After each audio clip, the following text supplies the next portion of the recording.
शिल्पा सचिन पुंडे नावाच्या पीडित महिलेने महाराष्ट्राचे उपमुख्यमंत्री एकनाथ शिंदे आणि उपमुख्यमंत्री देवेंद्र फडणवीस यांच्याकडे न्यायाची मागणी केली आहे। प्रमोशनच्या नावाखाली तिचे शारीरिक शोषण करण्याचा कट रचण्यात आल्याचा आरोप पीडित महिलेने केला आहे। जेव्हा पीडित शिल्पाने तिच्या वरिष्ठ अधिकाऱ्याच्या मागणीला नकार दिला तेव्हा तिच्यावर अपमानास्पद अत्याचार करण्यात आले। या घटनेची तक्रार करण्यासाठी पीडित महिला पायधुनी पोलीस ठाण्यात गेली। तेथे फक्त 80 नोंदण्यात आली। या प्रकरणाची तक्रार पीडित महिलेने राज्य महिला आयोग आणि संबंधित माथाडी विभागाकडे केली। तिला खोटे आरोप करून नोकरीवरून काढून टाकण्यात आले। या प्रकरणातील पीडित शिल्पा सचिन पुंडे हिला न्याय मिळावा म्हणून भीतीने धावपळ सुरू आहे।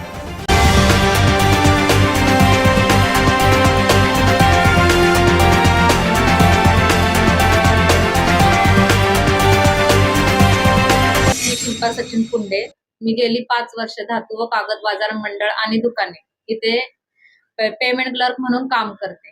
परंतु जुलै 2023 मध्ये दिनेश दाभाडे यांनी माझ्यावरती चुकीची नजर ठेवून तुला प्रमोशन देतो असे मला आमिष दाखवले। त्यानुसार अर्ज दिल्यानंतर नोव्हेंबर 2023 मे बी शुक्रवार असावा, त्यांनी जयराज सावंतां थ्रू मला त्यांच्या केबिन मध्ये बोलवलं।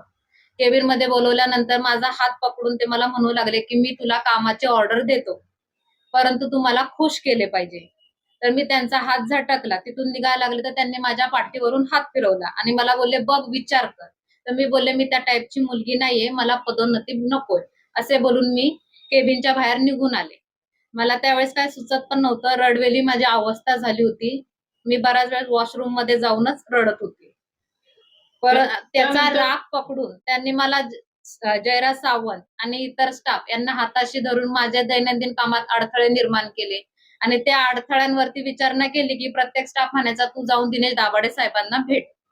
आणि त्याला पण मी त्या आमिषाला, त्या त्रासाला बळी पडले नाही। माझा नकार शेवटपर्यंत राहिला। त्याचा राग धरून मी न केलेल्या चुकींचा, आर्थिक अनियमिततेचा, घोटाळ्याचा माझ्यावर ठप्पा ठेवून 1 जुलै पासून मला कामावर न येण्याचे आदेश दिलेले आहे। तर या बाबतीत मी मुख्यमंत्री साहेब आणि उपमुख्यमंत्री साहेब यांच्याकडे निवेदन करते की एका महिलेने न्याय घेण्यासाठी कुठे जावे। जर मला न्याय मिळाला नाही आणि मला त्यांच्याकडून मिळालेल्या धमक्यांमुळे माझ्या फॅमिलीला जर काही त्रास झाला, कारण मला जयराज सावंतांनी सांगितलेलं की तू आता तक्रार केली आहेस 28 मेला बीकेसी मध्ये मानसिक छळाची, तर याच्यापेक्षा वाईट परिणाम होतील। तुझ्या मुलं लांब शाळेत जातात, त्यांचंही काही होऊ शकतं। तर त्यांना सुरक्षितता मिळून मला न्याय मिळावी हीच मुख्यमंत्री साहेब आणि उपमुख्यमंत्री साहेब यांना माझी विनंती आहे।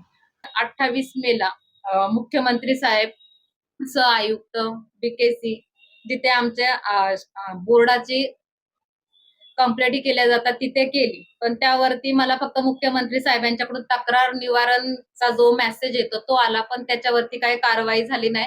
उलट श्री जयराज सावंत हे रिटायर झालेले कर्मचारी त्यांनी मला केबिन मध्ये बोलून घेतलं आणि मला बोलले की तू आमची नावानिशी तक्रार केली ना, आता तर तुला फक्त मानसिक त्रासच चालू होता, याच्या पुढे तर खूप वाईट परिणाम होतील तुझ्यावर।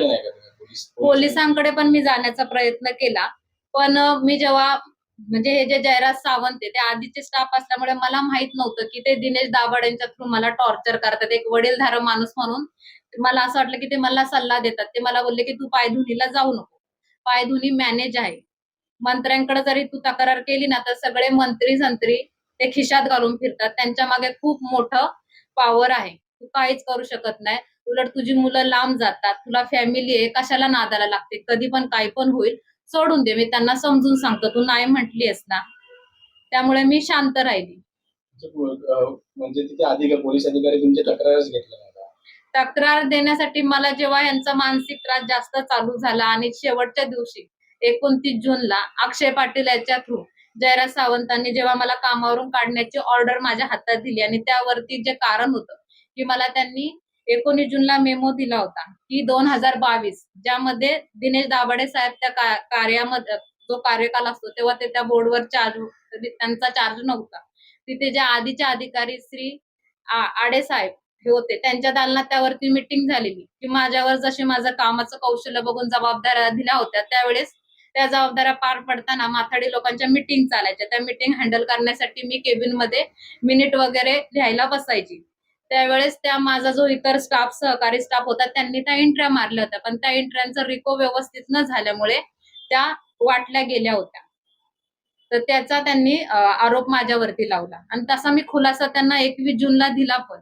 परंतु जयराज सावंत म्हणतात, आम्हाला तुझा खुलासाच मंजूर नाहीये. याबद्दल जेव्हा विचारणा केली तेव्हा जयराज सावंतांचं मला वाक्य होतं, की तू दाभाडे साहेबांना खूप राग दिलेला आहे. आता ते कुणाचं काही ऐकणार नाही. मीही खूप प्रयत्न केला, पण तू त्यांचं ऐकायला हवं होतंस. ऐकलं असतं तर आज तुझ्यावरती ही वेळ आली नसती. आता भोग कर्माची फळं. त्यांच्या विरोधात तुम्ही पोलीस स्टेशनला गेले होते तक्रार करायला. मग पोलीस स्टेशनमध्ये गेल्यानंतर तुमची तक्रार रजिस्टर झाली की नाही? नाही, मी 6 जुलैला जेव्हा मला जसं जसं कळालं की न्याय मागण्यासाठी आता कुठे गेले पाहिजे, तर जशी माहिती मिळाली त्यानुसार कळालं की दिनेश दाभाडेंनी जे माझ्याकडे विनयभंगाची किंवा जी घाणेरड्या ऑफर, ज्या माझ्यावर घाणेरडी नजर ठेवली, त्या बाबतीत मला आमच्या कार्यालयात नाही तर पायधुनी पोलीस स्टेशनमध्ये कंप्लेंट केली पाहिजे. जेव्हा तिथे गेले तेव्हा तिथे 6 जुलैला माझी कंप्लेंट घेतलीच नाही. उलट मला सांगण्यात आलं की 6 महिन्यापूर्वीच्या जी घटना घडली त्याची एफ-आय-आर होत नाही. फार फार तर आम्ही तुला जो मानसिक त्रास दिलेला आहे, त्यात जे संजय लक्ष्मण गायकवाड होते, ते माझ्यावरती चुकीचे गोष्ट किंवा चुकीचे असे शब्द वापरले गेले होते. माझे कपडे काढून घेणार आहे का? माझ्या अंगावरती चाव्या फेकल्या होत्या. आता मी तुला काढूनच टाकतो. ह्या शब्दांची त्यांनी एनसी घेतली 6 जुलैला. आता तुमची मागणी काय आहे?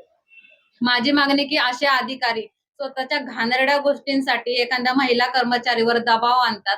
स्वतःच्या अधिकारांचा घाणेरडा वापर करून दबाव देऊन पण ती महिला ऐकत नसेल, तर आम्ही उदरनिर्वाह करण्यासाठी घराला आर्थिक सहाय्य मिळण्यासाठी बाहेर पडतो. अशा महिलेला खोट्या आरोपांची शहानिशा न करता खोटे आरोप टाकून तिला कामावरून काढले जाते आणि याची दाद मी कुठे मागायची?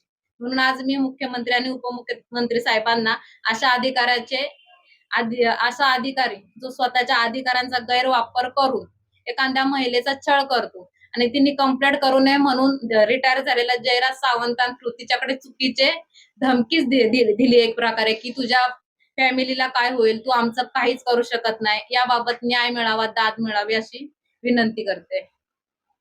न्याय मिळवण्यासाठी सगळीकडेच पाठपुरावा केलेला आहे. आता तुम्हाला पण विनंती आहे, तुमच्या थ्रू तरी मुख्यमंत्री आणि उपमुख्यमंत्री साहेबांकडे माझा मेसेज यावा, की जर माझ्यावर झालेल्या अन्यायासाठी आणि माझा विनयभंग करणाऱ्या अधिकाऱ्यावर कारवाई होणार नसेल, मला न्याय मिळणार नसेल आणि माझ्या परिवाराला जी धमकी आहे त्याची सुरक्षितता जर होणार नसेल, न्याय मिळणार नसेल, तर मी माझ्या जीवाचे बरे वाईट करून घेईल आणि त्यासाठी सर्वस्वी श्री दिनेश दाभाडे, जयराज सावंत आणि पोलीस प्रशासन जबाबदार असेल.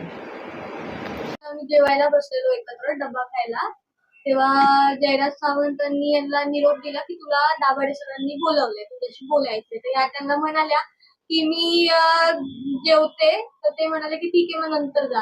नंतर या गेल्या आतमध्ये आणि नंतर मग रडत बाहेर आल्या. आम्ही विचारलं पण की काय झालं, तर त्या बोलल्या मला म्हणजे विचित्र वागले ते खूप, तर मला अकाउंटचं पद नकोय, ती जी व्यक्ती आहे तिलाच करू दे काम. आणि त्या मग नंतर थोड्या वेळ बसल्या आणि नंतर निघून गेल्या. कधी? नोव्हेंबर 2023.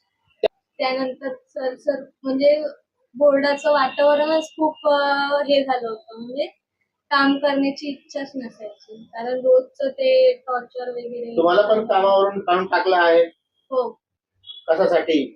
आम्हाला असं सांगण्यात आलं की मंडळाची लेवी कमी आहे.